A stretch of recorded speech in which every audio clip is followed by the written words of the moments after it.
ठाण्याच्या पालिका क्षेत्रात राहणाऱ्यांना पाणी जपून वापरावं लागणार आहे। पालिकेच्या जलशुद्धीकरण केंद्रात पावसाळापूर्व दुरुस्तीची कामं केली जाणार आहेत। यामुळे ठाण्यातील काही भागात बुधवारी पाणीपुरवठा बंद राहील। बुधवारी सकाळी 9 वाजल्यापासून रात्री 9 वाजेपर्यंत पाणीपुरवठा बंद असेल।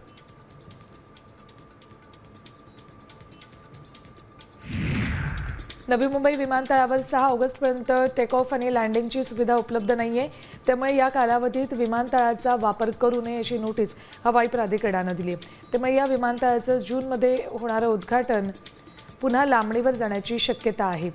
त्यामुळे नवी मुंबईकरांनी नाराजी व्यक्त केली आहे।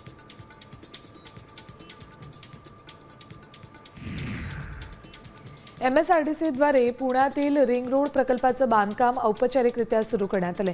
प्रकल्पाची सुरुवात भूमिपूजनाशिवायच करण्यात आली। वरिष्ठ अधिकाऱ्यांच्या माहितीनुसार 9 बांधकाम कंपन्यांना कंत्राट देण्यात आले।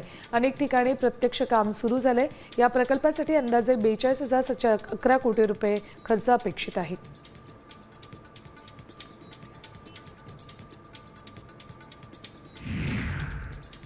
यंदाच्या शैक्षणिक वर्षापासून अंगणवाड्यांसाठी अभ्यासक्रम लागू करण्यात येणार आहे। आधारशिला बालवाटिका 1, आधारशिला बालवाटिका 2, बालवाटिका 3 असं या अभ्यासक्रमाचं नाव आहे। या अभ्यासक्रमाच्या अंमलबजावणीसाठी अंगणवाडी सेविकांना प्रशिक्षण दिलं जाईल।